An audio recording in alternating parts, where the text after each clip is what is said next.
Hi, this is Dr. Frederick. I just want to talk to you a bit about finding materials for this course. I suppose it's easy enough to put the cases in the course. It's really very easy to find what you need for this course online. Case law is not copyrighted material. Now, there are presentations of case law, as in LexisNexis, that are copyrighted. It's the comments that are copyrighted, but the actual cases themselves are not copyrighted and are pretty easy to find. So let's just, I'm going to use Google as my search engine of choice. And if you think it's free, then you don't know what free means, because Google knows everything about me, and that's the cost I pay to use a search engine. Now, if I just type in Strouder here, then I'm going to see one of our first cases is going to come up, and you can read it here. If you go to Wikipedia, then you'll find a link surely to Strouder case law. You can go to, let's just go to case briefs here. And so here, you know, is somebody that's really doing all of your homework for you. I don't really know how I would stop you from doing that. I don't really know that I would want to stop you from reading some of the stuff that I want you to do. But you should be reading the case, and I clicked on the citation there. I can't get it here. All right, so if I can't get the case there, I'm going to try to find it somewhere else. It's kind of an old case, so we might be better off trying this somewhere else. Okay, so Supreme Court case. So here's the case. It's not a very long case, and you really ought to get in the habit of reading a case like this here, with language that we now consider offensive. You'll come across, but read the case. Easy enough to find the case, and can you download it? I guess you could. I would print it to my Adobe printer, but you could select all and then copy and paste into Word, something like that. Pretty easy to get the cases. So, everywhere that we have a case, you can just type in the name. You're going to find the case right away, and there's really no point in posting them to the course or putting them in the library. If you're an online student, I expect you're going to have a computer. Now, let's go to the library for Chicago School. And here we're just going to go to the databases. I'm going to check multidisciplinary, and then I'm going to check academic search complete. And then when I get in here, I'm going to choose databases, and I'm going to choose all of them. Okay, so for one of the first assignments I have for you, I'm going to put the Fry standard, and maybe we'll put psychology over here. You're going to find an article about the Fry standard, and you're going to read it.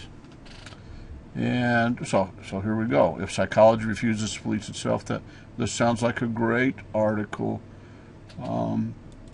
Here it is, full text.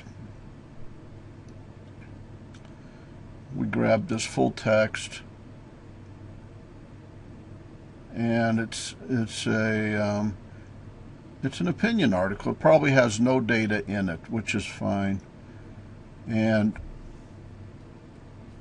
so now this is the very thing that we're interested in, which is, are we a science?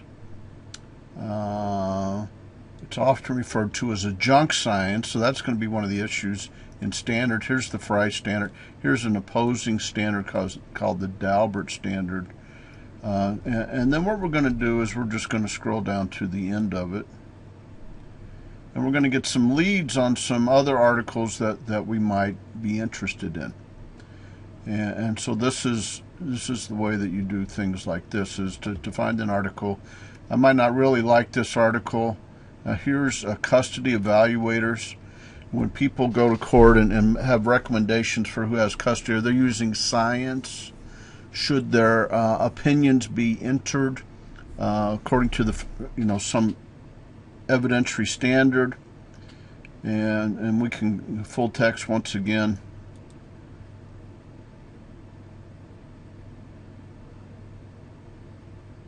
Okay, so this is a, this is going to be a very interesting article about the parental alienation syndrome.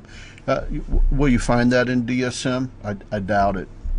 I think this is a syndrome that is testified about, but does it meet evidentiary standards? Is it a generally accepted theory? Does the diagnosis have a known reliability, error rate associated with it?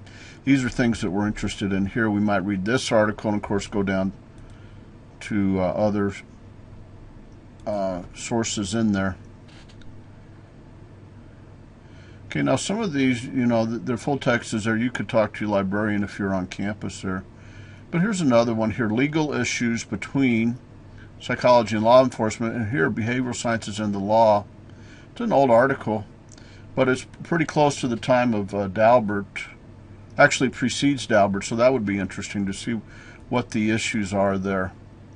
And so that's an old article, but the federal rules of evidence are surely in play by them, which is another evidentiary standard, which is pretty close to Dalbert.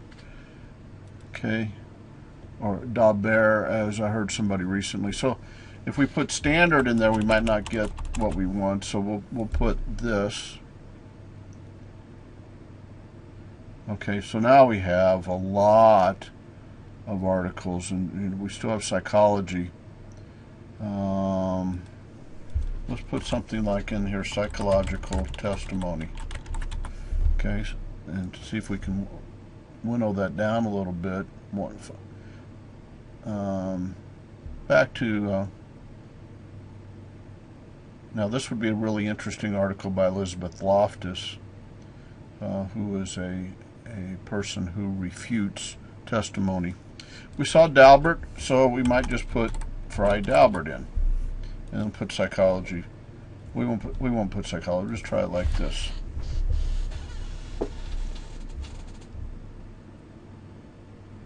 Okay. And it doesn't necessarily have to be a psychology article. Florida just went to the Dalbert standard last year, but you can find articles to read to inform your thoughts on the first discussion board post. Okay, the effect of Dalbert on the admissibility, Jennifer Grosscup. I think that's an attorney here in town, which I live in the Ozarks, so it's kind of interesting. Okay, so look around for articles that you find interesting. You're going to read an article. It's going to inform your opinion. You're going to give a citation to it that's in APA style.